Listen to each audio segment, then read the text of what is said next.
My name is Lila Carter, and I am 21 years old.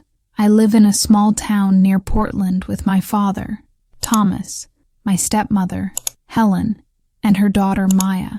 My mother passed away when I was very young after a long illness. For many years, it was just my father and me, and he raised me with love and patience. Everything changed when he married Helen. She treated me more like an inconvenience than a member of the family, while she spoiled Maya with gifts and attention. Maya and I are the same age, but our lives could not be more different. She rarely helps at home and spends most of her time chatting online, buying clothes she doesn't need, or taking pictures for social media. Helen gifts her expensive outfits, shoes, and jewelry, as if admiration from strangers were all that mattered. Meanwhile, I cook, sweep the floors, do laundry, run errands, and carry heavy bags of groceries from the market several times a week. Some nights I go to bed with sore arms and aching feet, yet I never hear a single word of appreciation. There were moments when I felt like a shadow no one noticed. When I turned 18, Helen decided that Maya needed to attract a respectable young man. She said Maya must go to the spring festival wearing her finest clothes, so she would look irresistible to the right boys. I had no idea whether to say anything or stay silent until my father gently told me I should go too. He said I deserved to enjoy the event just as much as Maya did. I asked Helen if I could at least wear something presentable, because my only dress was old and small. Helen laughed and told me there was no need for anything new. She insisted I wear the same faded dress I had always used. That night, Maya stepped out in a pale blue dress that sparkled under the lights of the festival. I walked beside her wearing my stretched-out brown dress, hoping I could disappear in the crowd. Music played, lights glowed across the square, and people laughed around us. I tried to blend in, but then a young man walked toward me with a warm smile. He introduced himself as Ethan and asked for my name. I hesitantly said I was Lila.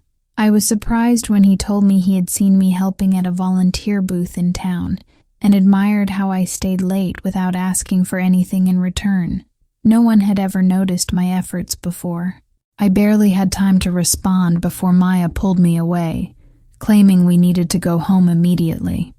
A week later, something unexpected happened.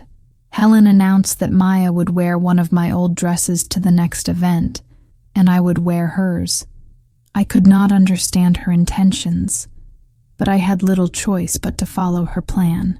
That evening, Helen styled my hair and handed me Maya's beautiful dress and necklace.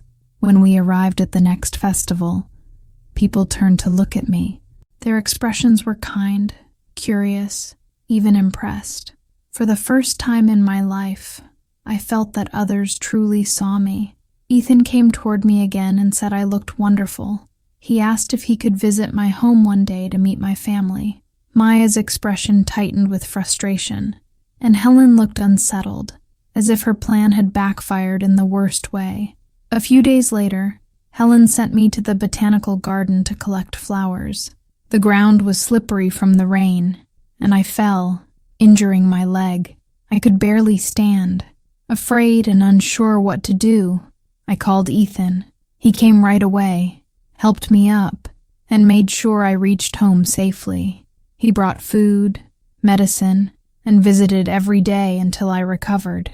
During this time, something changed between us. His kindness made me feel seen and valued. My father began to notice how much I did for our household and how quietly I endured everything.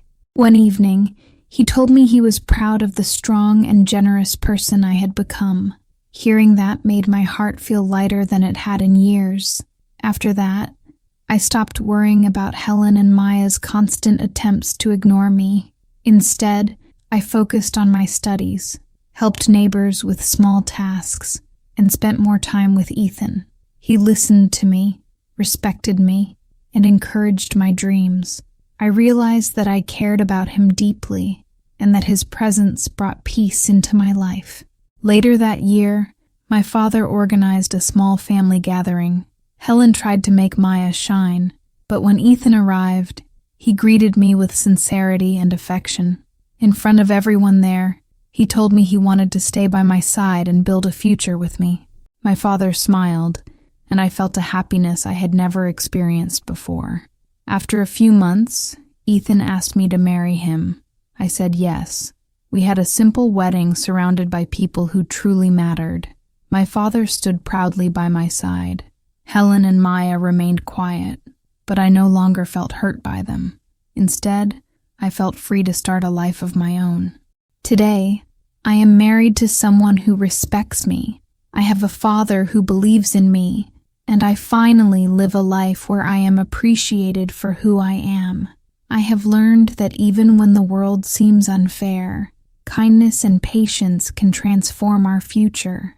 Real happiness comes slowly and quietly to those who keep moving forward with courage.